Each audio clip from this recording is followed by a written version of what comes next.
Olá, boa tarde, sejam todos muito bem-vindos a mais uma edição do Redação Hit. Vamos juntos conferir as principais reportagens da semana. Um policial de folga flagrou um motorista bêbado trafegando por uma estrada do Mato Grosso do Sul. Ele seguiu o veículo e gravou toda a ação até ele ser preso. O motorista de 23 anos, visivelmente embriagado e sem carteira nacional de habilitação, foi preso após colocar em risco a vida de diversos usuários na rodovia MS 162, aqui em Mato Grosso do Sul, entre as cidades de Maracaju e Sidrolândia. O condutor dirigia em zigue-zague, jogava o carro contra outros veículos e quase provocou acidentes graves. A prisão foi realizada pela Polícia Militar na entrada de Sidrolândia. E, de acordo com a PM, o major da Polícia Militar, Everton Miller, seguia em um veículo no sentido Sidrolândia quando se deparou com um veículo Golf conduzido pelo suspeito. A partir deste momento, o major passou a gravar a situação e tentar contato com a Polícia Militar. Alô, é da Polícia Militar de Sidrolândia? Tudo bom? Aqui é o Major Everton. Beleza, meu irmão? Irmão, é o seguinte, tô acompanhando aqui um veículo Golf preto. Já quase causou aqui vários acidentes aqui. Vai acabar ceifando a vida de uma família. Meu irmão, eu preciso do apoio de uma viatura. Uma viatura vindo de encontro aí. Ao chegar à entrada de Sidrolândia, o motorista ainda tentou fugir e avançou com o veículo contra os policiais, mas acabou contido e preso.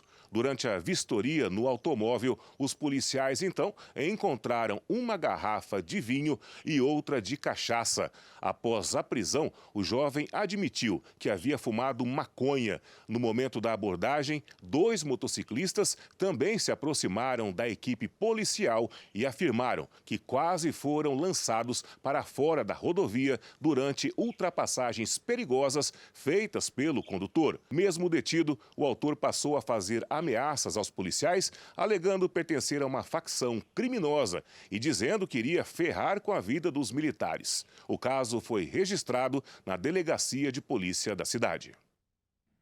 No Ceará, um homem foi sequestrado. Com as mãos amarradas, ele pulou do carro para escapar e salvar a sua vida.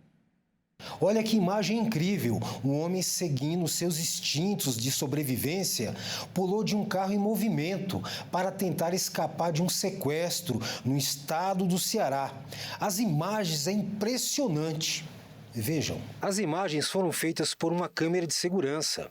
Elas mostram um carro vermelho passando pela rua. De repente, a porta traseira se abre e o homem se atira do carro e cai no asfalto. Repare que as mãos dele estão amarradas e a boca amordaçada. O caso aconteceu no litoral do Ceará. A polícia militar apurou que o homem havia sido rendido horas antes, junto com outras 2 pessoas, e mantido sob violência e intimidação. Eles foram levados à força para um local fechado, onde sofreram agressões. A ação rápida da polícia resultou na prisão de um suspeito, que já era conhecido pelas autoridades. Outras vítimas foram localizadas. O caso foi registrado na Delegacia de Polícia Civil de Aracati, no Ceará. E o serviço de mototáxi continua causando polêmica. Mais de 50 estudos feitos em 12 países revelaram o perigo desse tipo de transporte. Diversos estudos feitos em mais de 12 países envolvendo a atividade de mototáxi revelaram um aumento no número de acidentes de trânsito acima da média de motociclistas particulares e de entrega. Entre as principais causas de acidentes de trânsito estão as longas jornadas de trabalho, o descumprimento de normas de trânsito como excesso de velocidade, a condução noturna e o uso de substâncias psicoativas para aumentar a capacidade de trabalho. Segundo especialistas, para uma atuação do serviço com o máximo de proteção possível, medidas deverão ser adotadas. Após a implantação da Justiça, o prefeito Ricardo Nunes sancionou o projeto de lei que regulamenta o serviço em São Paulo. A prefeitura estipula prazo de 60 dias para averiguar o cumprimento de regras estabelecidas, como a restrição da operação em vias expressas e no centro expandido, cursos especializados de 30 horas, placas diferenciadas e equipamentos extras de segurança e seguro funerário obrigatório. E há previsão de multa de 4 mil a 1,5 milhão de reais para as empresas que descumprirem as normas. E olha só, em Santa Catarina, um homem foi preso por maus tratos. Ele amarrou seu próprio cachorro em um caminhão e o arrastou na rua. Vamos ver. Um homem de 34 anos amarrou seu cachorro em um caminhão e o arrastou por cerca de 1 quilômetro em Blumenau, Santa Catarina. Ele foi preso em flagrante e indiciado por maus tratos. As autoridades tomaram conhecimento do caso ao analisar as imagens de câmeras de segurança que registraram todo o ocorrido. Dá só uma olhada. As imagens são lamentáveis. O cão foi encontrado junto ao tutor com feridas pelo corpo, além de unhas arrancadas e partes musculares expostas. Segundo a Polícia Civil, o homem admitiu que não levou o cachorro ao veterinário durante 16 dias desde o ocorrido, passando somente óleo de girassol nos ferimentos. O animal passou por atendimento veterinário na Secretaria do Meio Ambiente e Sustentabilidade, que confirmou que ele estava em situação de maus tratos e sofrimento desnecessário, necessitando de atendimento profissional imediato. Ainda conforme as autoridades, no dia do crime, o motorista teria sido alertado por testemunhas de que o animal estava preso no veículo, mas seguiu viagem mesmo assim. Em depoimento, o tutor do cachorro afirmou que tem o cão há cerca de 1 ano e não percebeu que o animal estava preso no veículo quando saiu. O cachorro foi resgatado e passará por tratamento. Depois que se recuperar, ele será encaminhado para adoção. A Polícia Civil investiga denúncias envolvendo uma escola infantil em Alvorada. Os pais procuraram as autoridades após suspeitarem que os funcionários de uma creche particular estariam dando remédios para que as crianças ficassem mais calmas. A investigação envolve uma escola particular de educação infantil de Alvorada, na região metropolitana de Porto Alegre. Pais de alunos procuraram a Polícia Civil na última sexta-feira após terem acesso a conversas de WhatsApp atribuídas a funcionárias da instituição. Segundo os familiares, as mensagens contêm relatos e imagens que levantam a suspeita de que crianças teriam recebido substâncias para serem acalmadas. Em depoimento à Polícia Civil, uma mãe relata ter visto uma foto do filho deitado com os olhos abertos. Ela suspeita que a criança tenha sido dopada por uma das professoras do maternal, já que na legenda da imagem a funcionária diz ter dado algumas gotas à criança. O Conselho Tutelar esteve no local e solicitou o fechamento preventivo da escola até a conclusão das apurações. A delegada Carolina Terres, responsável pelo caso, informou que não irá se manifestar neste momento. A direção da escola infantil Rafa Kids foi procurada pela nossa reportagem, mas não retornou os nossos contatos. E olha só, a Justiça determinou que a Prefeitura de Campo Grande, capital do Mato Grosso do Sul, pague indenização para uma professora que foi agredida por um aluno. A falta de providências diante de alertas sobre violência em sala de aula levou a Justiça de Mato Grosso do Sul a responsabilizar o poder público. Em Campo Grande, uma professora da rede municipal será indenizada após sofrer agressões de um aluno autista dentro da escola. A decisão é da 4ª Vara da Fazenda Pública e reconheceu a omissão do município, já que a docente havia alertado a direção da escola sobre o risco das agressões e pediu para ser substituída no atendimento ao estudante, o que não aconteceu. Segundo o processo, a professora sofreu chutes, mordidas, escoriações e hematomas durante o atendimento ao aluno, que já tinha histórico de comportamento agressivo. Após o episódio, ela foi afastada do trabalho e teve emitida uma comunicação de acidente de trabalho. Testemunhas confirmaram que a escola tinha conhecimento da situação. Para o juiz, a omissão do poder público ficou caracterizada, o que garantiu à professora o direito à indenização por danos morais no valor de R$20 mil, corrigidos e com juros. Por outro lado, a Justiça negou o pedido de pensão, danos materiais, lucros cessantes por não haver comprovação de relação entre as doenças da professora e a agressão sofrida na escola. A Agência Nacional de Vigilância Sanitária aprovou a indicação do medicamento semaglutida para o tratamento de gordura no fígado com inflamação. Até então, o remédio era indicado pela agência para obesidade. O medicamento da farmacêutica Novo Nordisk passa a ser indicado para adultos com esteatohepatite associada à disfunção metabólica, que apresentam fibrose moderada a avançada sem cirrose hepática.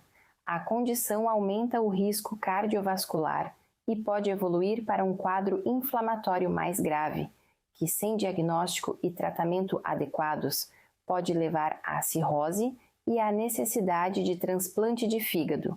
A esteatohepatite, associada à disfunção metabólica, é descrita como uma doença grave e progressiva, caracterizada pelo acúmulo excessivo de gordura no fígado, associado a um processo inflamatório que danifica as células hepáticas.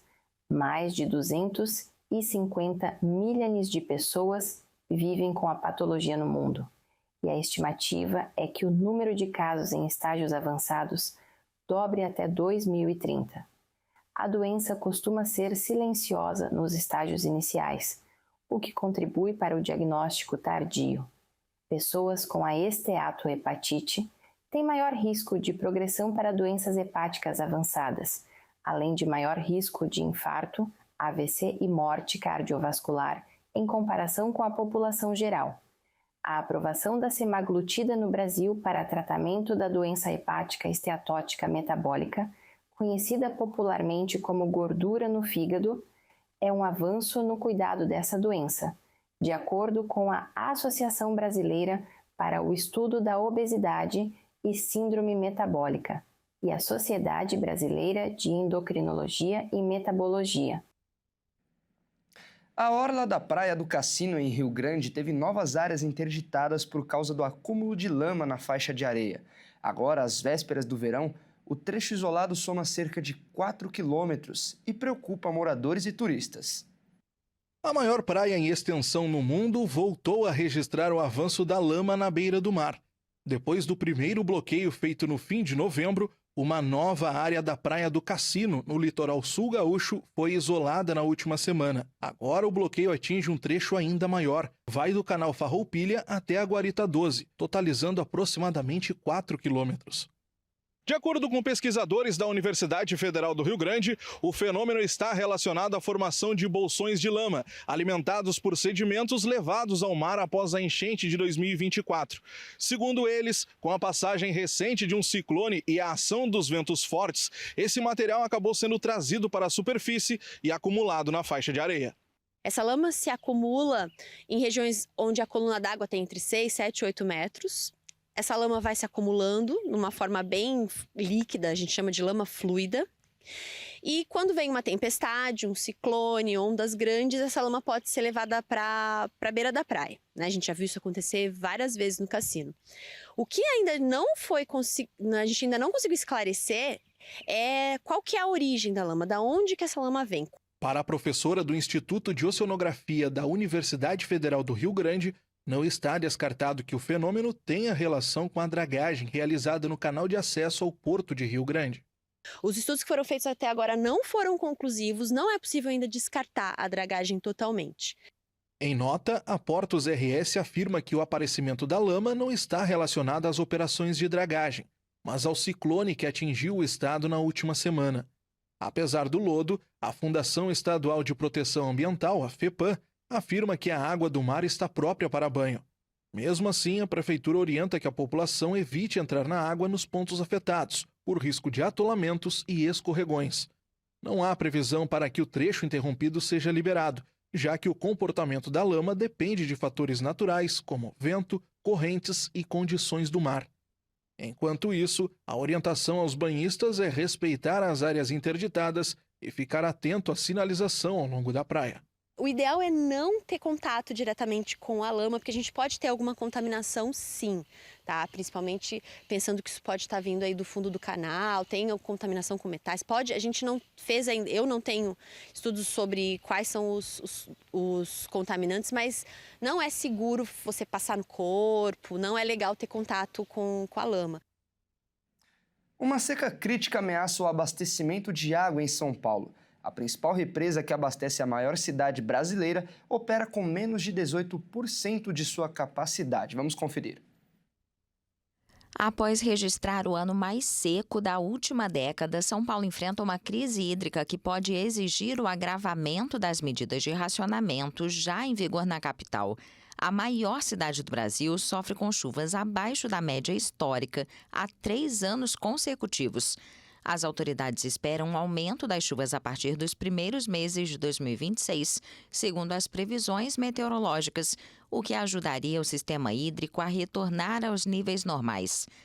A represa Jaguari-Jacareí, o maior reservatório paulista, localizado a 120 quilômetros da cidade e responsável pelo abastecimento hídrico de 9 milhões de pessoas, opera com menos de 18% de sua capacidade, com volumes próximos aos da seca severa de 2014.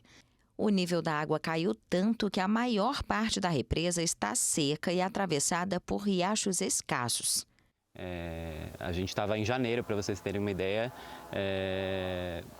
com o nível onde está essa marca do verde, né?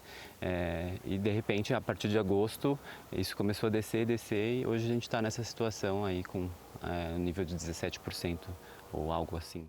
Especialistas apontam que o clima de São Paulo passou por mudanças associadas ao aquecimento global nas últimas décadas, com precipitações mais escassas na média anual, embora mais intensas durante o período chuvoso. A represa Jaguari-Jacareí faz parte do sistema hídrico da Cantaneira, principal sistema da megalópole, que nos últimos dias chegou a operar com menos de 20% de sua capacidade total. A Agência Nacional de Águas e Saneamento Básico alertou que, se os níveis permanecerem tão baixos até janeiro, o sistema vai entrar pela primeira vez na classificação mais crítica prevista em um protocolo de 2017 para situações de escassez. Todo o processo, eu sei que existe um processo de seca de tempos em tempos, de 10 em 10 anos, mas isso está muito mais atenuado com a crise climática. Em outubro, o governo do estado implementou um plano de contingência que inclui o racionamento de água por meio da redução da pressão nas tubulações por períodos de até 16 horas por dia, em caso de colapso total do sistema, com níveis de água próximos a zero nas represas. Está previsto o rodízio de cortes no abastecimento. E você vai ver a seguir: salário mínimo será aumentado para o ano que vem. E ainda, São Paulo é a 8ª cidade mais estressante do mundo. Nós voltamos já.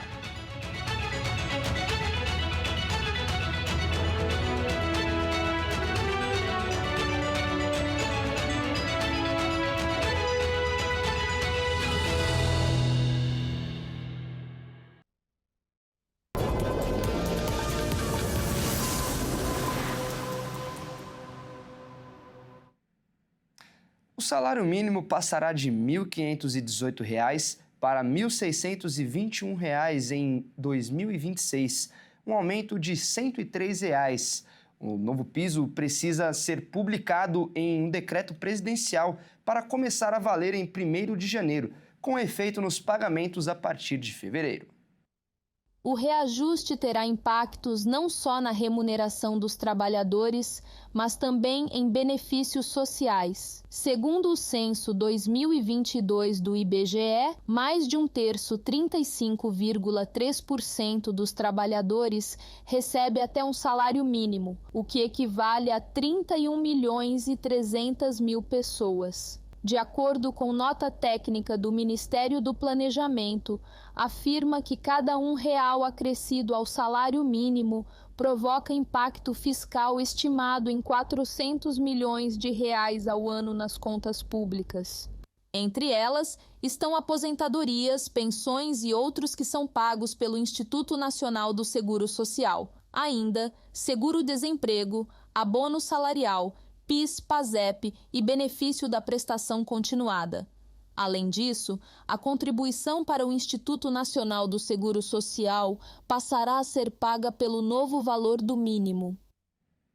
E a previsão do mercado financeiro para o Índice Nacional de Preços ao Consumidor Amplo, considerado a inflação oficial do país, passou de 4,4% para 4,36% este ano, de acordo com o Banco Central. A estimativa foi publicada no Boletim Focus pesquisa divulgada semanalmente pelo Banco Central com a expectativa de instituições financeiras para os principais indicadores econômicos. Para 2026, a projeção da inflação variou de 4,16% para 4,1%. Para 2027 e 2028, as previsões são de 3,8% e 3,5%, respectivamente. Pela quinta semana seguida, a previsão foi reduzida, alcançando o intervalo da meta de inflação que deve ser perseguida pelo Banco Central. Definida pelo Conselho Monetário Nacional, a meta é de 3%, com intervalo de tolerância de 1,5 ponto percentual para cima ou para baixo, ou seja, o limite inferior é 1,5% e o superior 4,5%. A alta no preço das passagens aéreas fez a inflação de novembro chegar a 0,18%. Em outubro, o IPCA havia sido de 0,09%. Com o resultado, a inflação acumulada em 12 meses é 4,46%, dentro da meta do Conselho Monetário Nacional. O número de devedores disparou no Rio Grande do Sul em outubro. O Guilherme Souza vai explicar os motivos. O Rio Grande do Sul chegou ao maior índice de inadimplência de 2025 no mês de outubro. Segundo dados do Serasa, 45,5% dos adultos no estado têm dívidas em atraso. São cerca de 4 milhões de pessoas com nome negativado. O dado chama atenção porque aparece um cenário de inflação e desemprego em baixa. A explicação, segundo economistas, está na perda do poder de compra e no peso dos juros. Mesmo com o emprego, a renda das famílias não tem crescido o suficiente para acompanhar o custo de vida. No caso aqui do Rio Grande do Sul, os especialistas destacam ainda os impactos das enchentes de 2024, onde muitas famílias precisaram recorrer ao crédito para recomprar bens e reorganizar a casa. A conta agora começa a chegar. As dívidas com bancos e cartões lideram, seguidas por contas básicas como luz e gás.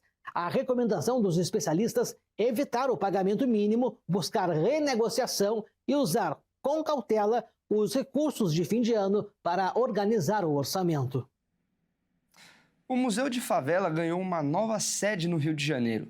O local recebeu investimentos de 7 milhões de reais. Vamos conferir.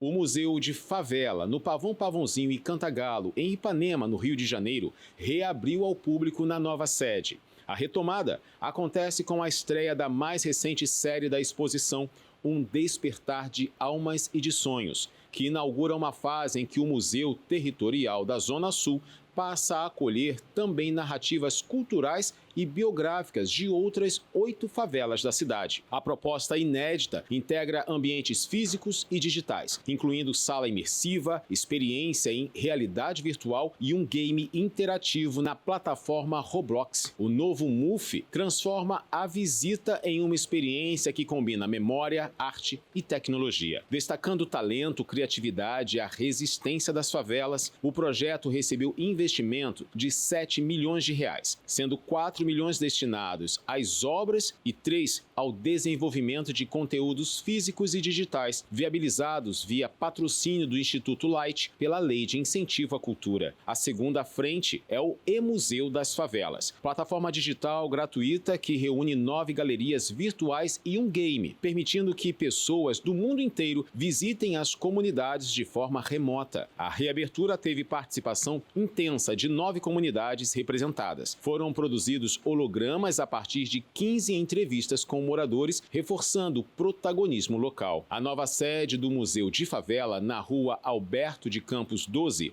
4º andar em Ipanema, já está aberta ao público. O funcionamento é de terça a sábado, das 10 horas da manhã às 6 da tarde, com ingressos a R$ 30 a inteira.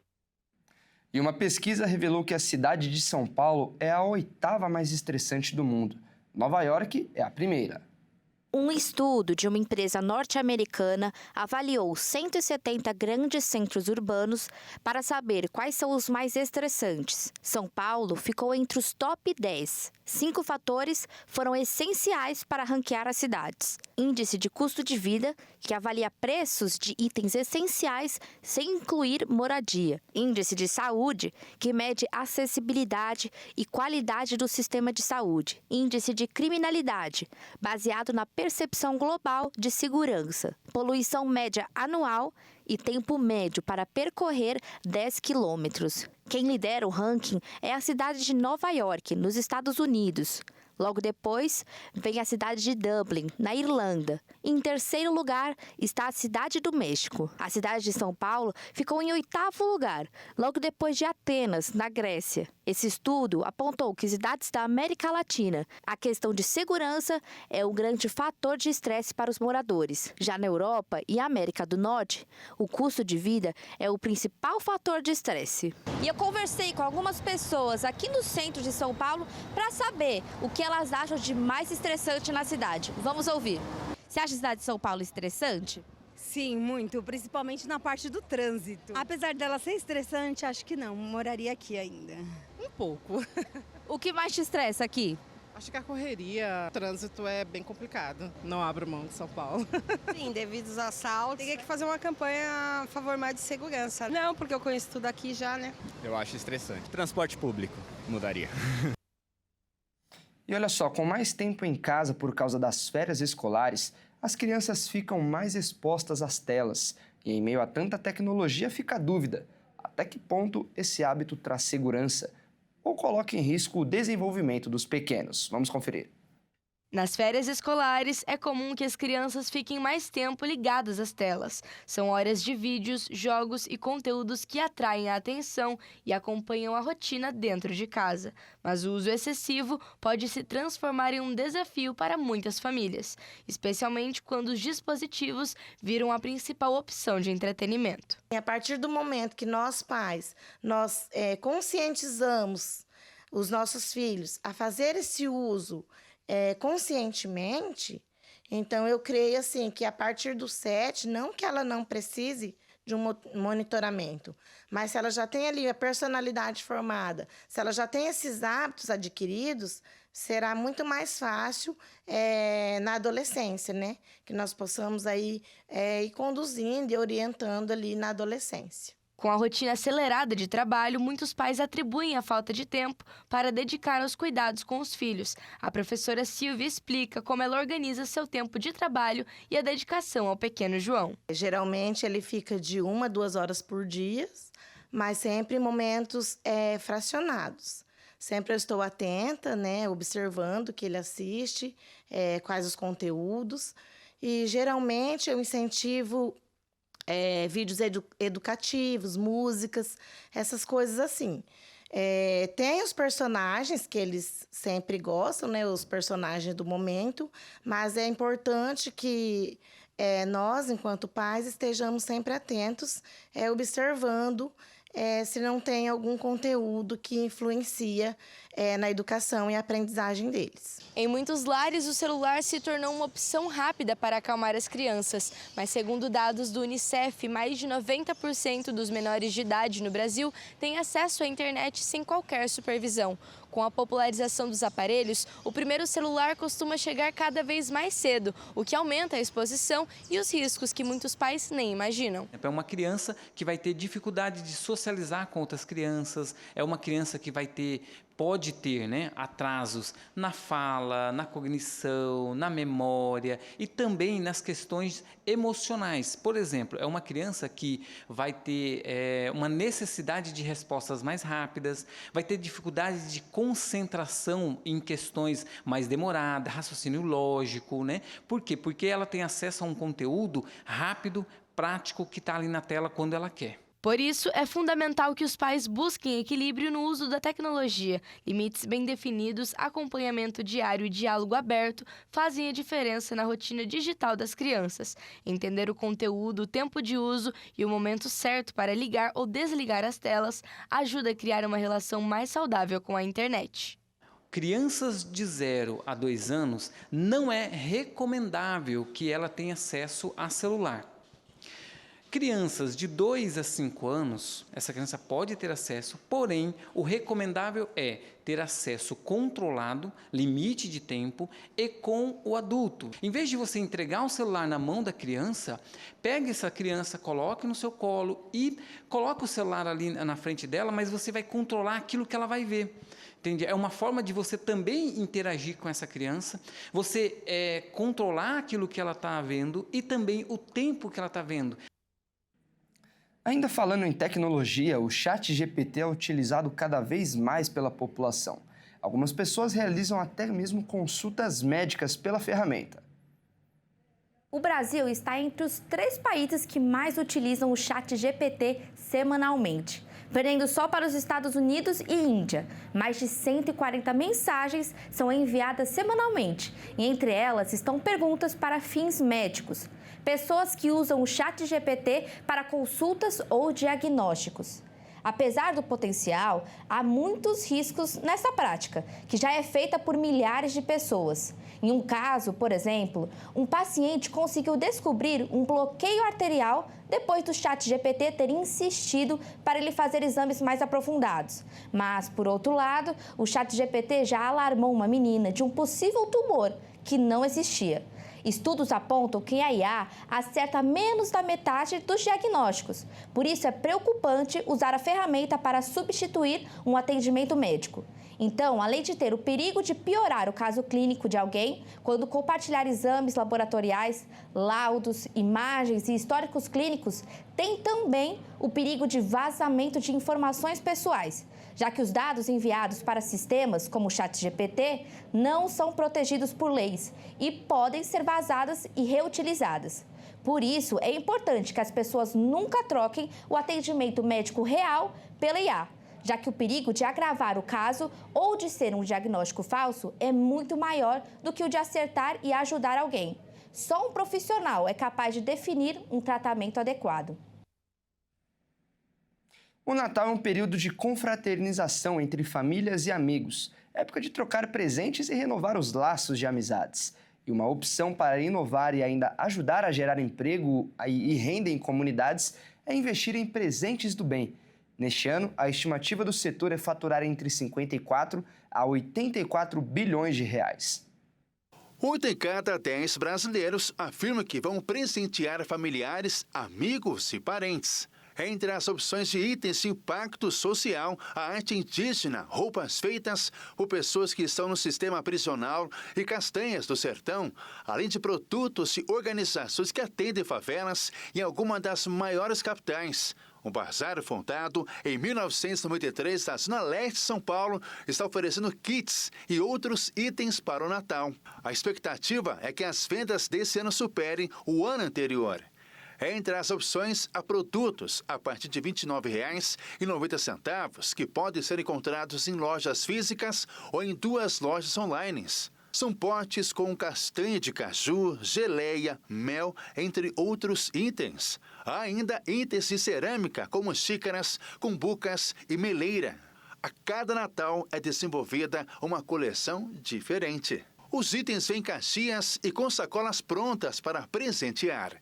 A ideia de dar presentes originais ao invés dos tradicionais vem crescendo. Com isso, o comércio local tem ganhado mais espaço. As lojas colaborativas em shopping também são opção para comprar os chamados presentes do bem. Elas vêm se consolidando como ferramentas de inclusão produtiva e geração de renda para artesãos e microempreendedores da periferia de cidades de São Paulo e Grande São Paulo. Os produtos são expostos em espaços que estavam ociosos. Os empreendedores pagam taxas simbólicas e participam de mentorias. Há opções em vários shoppings da capital paulista e cidades vizinhas. Agora é hora de falar de esportes aqui no Redação Hit. E quem traz as informações é o Henrique Bonaita. Boa tarde, Henrique. Boa tarde, Fernando. Boa tarde a todos de casa. E vamos começar falando dos bastidores do São Paulo, que está bem agitado. Isso porque um áudio que está circulando revelou um suposto esquema clandestino. Conta pra gente. Exatamente, um suposto esquema de comercialização clandestino de camarotes do Morumbis em dias de show veio à tona e o diretor de base do São Paulo e a ex-esposa do presidente Júlio Casares estariam envolvidos. Vamos ver. Um áudio que está circulando nas redes sociais revelou um suposto esquema de comercialização clandestino de camarote do Morumbis em dias de shows, com envolvimento de Douglas Schwartzman, diretor adjunto de futebol de base do São Paulo, e Mara Casares, ex-esposa do presidente Júlio Casares e atual diretora feminina cultural e de eventos. Na gravação, Schwartzman e Mara discutem com uma terceira mulher, a Adriana, que reclama de ter sido lesada nesta comercialização. Eu te fiz uma pergunta. Aquele camarote é teu? Aquele camarote é seu? Estava no seu nome? Quem te deu aquele camarote? Eu estou falando como advogado, da outra parte vai falar, e como juiz. Quem te deu aquele camarote, Adriano? Como é que você obteve isso? Foi um trato que foi feito através de... Trato com quem? Trato com quem? Com o São Paulo? Eu mandei, eu tenho que olhar o e-mail. Mas Mara, Adriana, nós três sabemos como foi feito. Você não é boba, e nem eu, e nem ninguém, certo? Ninguém é bobo. Isso foi feito de forma indevida. Isso foi feito de forma não normal, não é normal. Aquilo foi feito um favor. E você está gastando um favor, você está queimando as pessoas que te ajudaram. Schwartzman também diz que Mara recebeu o camarote do superintendente Márcio Carlomagno e comercializou ingressos do show da Shakira em fevereiro deste ano. Carlomagno é braço direito de Júlio Casares e principal nome da situação para a eleição de 2026.